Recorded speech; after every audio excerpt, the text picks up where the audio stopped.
Hello students, welcome in my biology classes.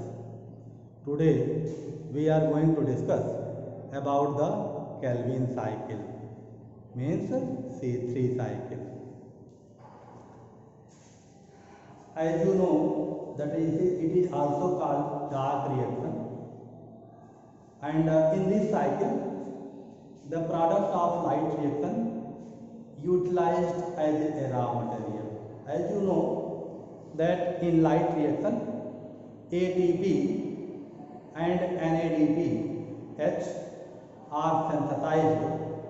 In this reaction ATP and NADPH2 are utilized as raw material. See on the board, Calvin cycle. By the utilization of 3 molecules of carbon dioxide, 1 carbon compound, ribulose 1,5-biphosphate, that is 5 carbon compound, 3 molecules, gets converted into 6 molecules of 3-phosphoglyceraldehyde. It is 3-phosphoglyceraldehyde is 3 carbon compound. 3 carbon compound of 3-phosphoglycerate or glyceraldehyde gets, by the utilization of 6 molecule of ATP, gets converted into 1,3-diphosphoglycerate or glyceric acid. It is also 3 carbon compound. And 1,3-diphosphoglyceric acid or glycerate, by the utilization of 6 molecule of NADPH, gets converted into 6 molecule of glyceraldehyde 3-phosphate or 3-phosphate glyceraldehyde. 3-phosphate glyceraldehyde gets converted into 3-phosphoglyceraldehyde, that is in short it is called 3-PGAL.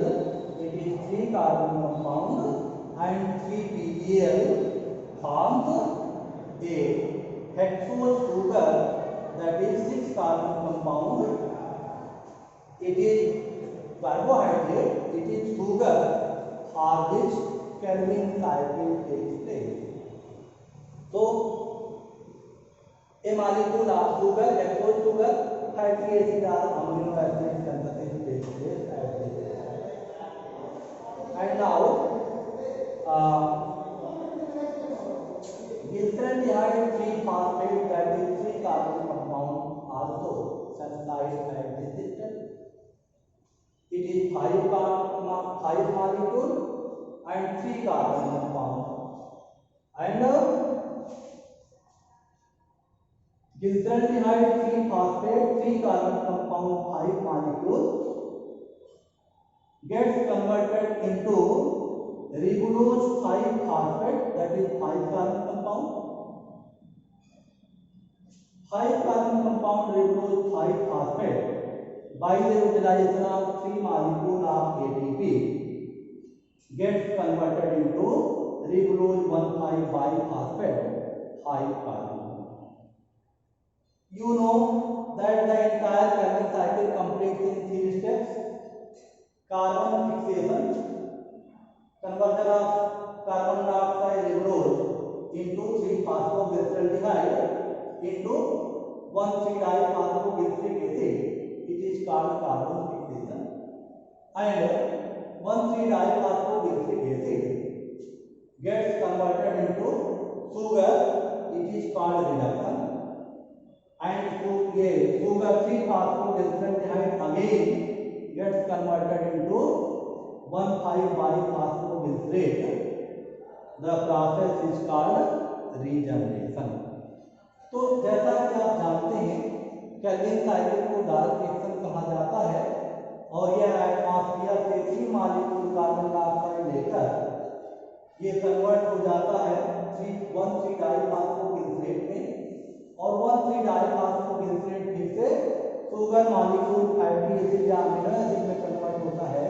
इसी के लिए photosynthesis होता है और फिर इससे 3 molecule ribulose 1,5-बाइफॉस्फेट बन जाता है। इस पूरे स्टेप में आप देख रहे हैं कि 6 molecule ATP 6 molecule NADPH utilize किया गया और ये 3 मॉलिक्यूल ATP यहाँ यूटिलाइज किया गया। इस स्टेप पर आप देखिए 6 मॉलिक्यूल फास्फेट यहाँ रिलीज हुआ है और 2 मॉलिक्यूल फास्फेट यहाँ रिलीज हुआ है। ATP यूटिलाइज हुआ, 3 ATP में कन्वर्ट हो गया और यहाँ आप देखें 6 NADPH यूटिलाइज हुआ, 6 NADP यूटिलाइज हुआ।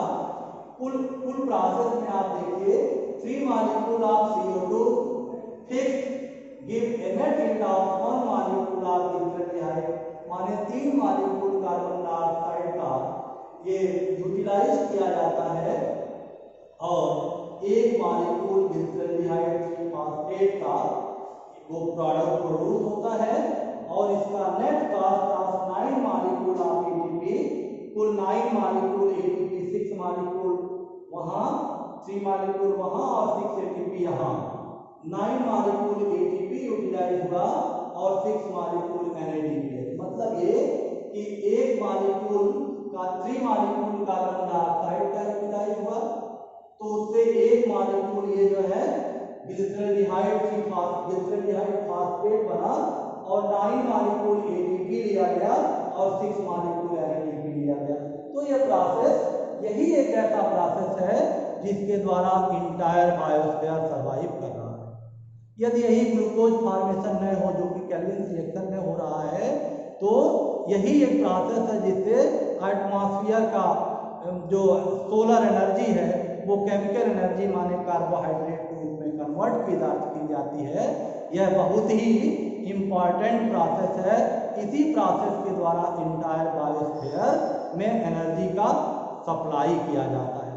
तो इस प्रकार से केल्विन साइकिल, जिसे आप C3 साइकिल, केल्विन साइकिल इसलिए कहा जाता है, बेंसन केल्विन ने इसको समझाया था, एक्सप्लेन किया था, इस नाते इसको केल्विन साइकिल कहा जाता है।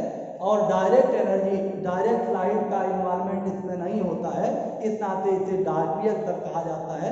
आप जानते हैं ये प्रोसेस मैट्रिक्स में मैट्रिक्स में होता है, स्ट्रोमा में होता है।